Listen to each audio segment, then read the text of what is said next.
दोस्तों अगला टॉपिक है हमारा डकैती और चोरी के जो केसेस होते हैं उसमें किस तरह से ये केसेस जब एफआईआर हो या कौन से सेक्शंस कानून के लागू होते हैं।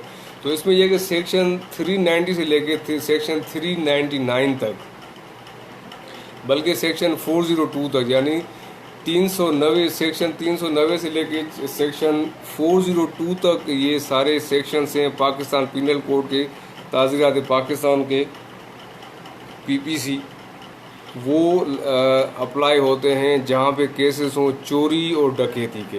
ये तो nature of the case depend करता है कि कौन से केस में कौन सा सेक्शन लगेगा। किसी केस में एक से ज़्यादा सेक्शन भी लग सकते हैं। तो ये सेक्शन 390 से लेके 402 तक ये सारे सेक्शन ताज़ीरात पाकिस्तान के कानून के वो सेक्शंस हैं जो एफआईआर काटते वक्त अगर चोरी या डकैती या कोशिश की गई हो चोरी में कामयाब ना हुए हो, या डकैती की हो, डकैती कर ली हो उसके बाद केस होता है, या डकैती करते हुए कोई पकड़ा जाता है, वो अटेम्प्ट टू डकैती होता है, जो कि वो भी एक ऑफेंस है, उसकी भी सज़ा है। यानी अगर चोरी करना या चोरी की कोशिश करना दोनों जुर्म है। डकैती करना या डकैती की कोशिश करना ये भी जुर्म है। या सिर्फ डकैती के लिए दो चार लोग, एक दो लोग इकट्ठे हों और वो नियत करें कि हम डकैती करेंगे, और वो फिर एंड टाइम पे पकड़े जाते हैं तैयारी करते हुए कि हम डकैती की तैयारी करते हुए, तो उस सूरत में भी ये ऑफेंस है। यानी डिफरेंट नेचर्स हैं केसेस के, चोरी या डकैती। तो इसीलिए सेक्शन से फ्रॉम 390 से लेके 402 तक ये सारे सेक्शन हैं। डिफरेंट सेक्शन डिफरेंट हवालों से है। अगर सेक्शन 390 की बात की जाए सिंपली, तो ये कि चोरी का अगर हो जाती है तो उस सूरत में ये सेक्शन 390 लगेगा। और अगर सिर्फ डकैती का केस है सेक्शन 391। सेक्शन 392 के अंदर फिर पनिशमेंट फॉर रॉबरी है, चोरी। 392 यानी 390 में चोरी और 392 में चोरी की सज़ा, यानी एफआईआर में दोनों सेक्शन लगेंगे। फिर है अटेम्प्ट टू कॉमिट रॉबरी है सेक्शन 393।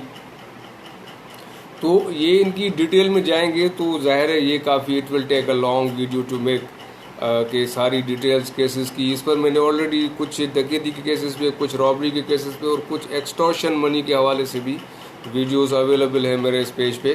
तो इस वक्त मकसद ये है कि मुख्तसरन, क्योंकि सिर्फ सेक्शंस की ताज़ीरात पाकिस्तान की पाकिस्तान पीनल कोड के कानून की, यानी वो कानून जिसके अंदर मुख्तलिफ जराइम के हवाले से डिफरेंट सेक्शंस हैं, और ये वो कानून है जब थाने पे कोई एफआईआर लॉन्च होती है, रजिस्टर होती है, तो उस वक्त इस कानून का इस्तेमाल होता है।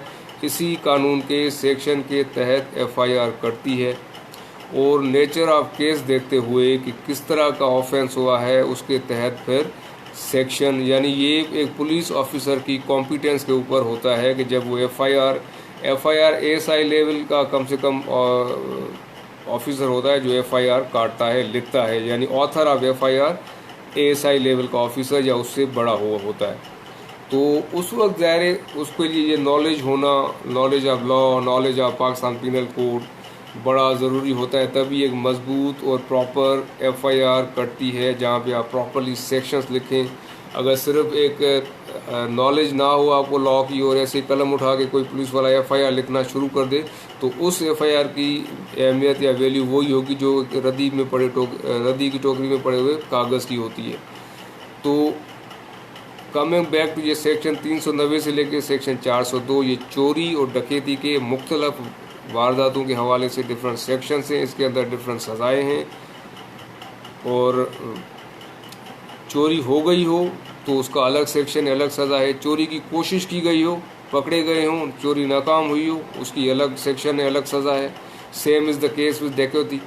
डकैती में भी अगर जो डकैती हो गई है तो वो एक अलग ऑफेंस है, उसकी अलग सज़ा है। अगर डकैती की यानी हम उर्दू में कहते हैं डकैती, इंग्लिश में डकैती होते हुए अगर पकड़े गए, नाकाम हो गई, तो भी वो एक ऑफेंस है, उसका अलग सेक्शन है, अलग सज़ा है। तो दिस इज़ हाउ ये चोरी और डकैती के केसेस को डील किया जाता है कि एफआईआर करती है। अब होता ये है कि एक बार एफआईआर कट जाए उसके बाद अरेस्ट और फिर ट्रायल जाता है कोर्ट में, मजिस्ट्रेट के पास। तो इस वक्त मेरा पॉइंट ये है आपको एक ओवरव्यू या इंट्रोडक्शन देना आपको उन सेक्शंस का जिसके तहत चोरी या डकैती के मुकदमात बनते हैं। Thank you.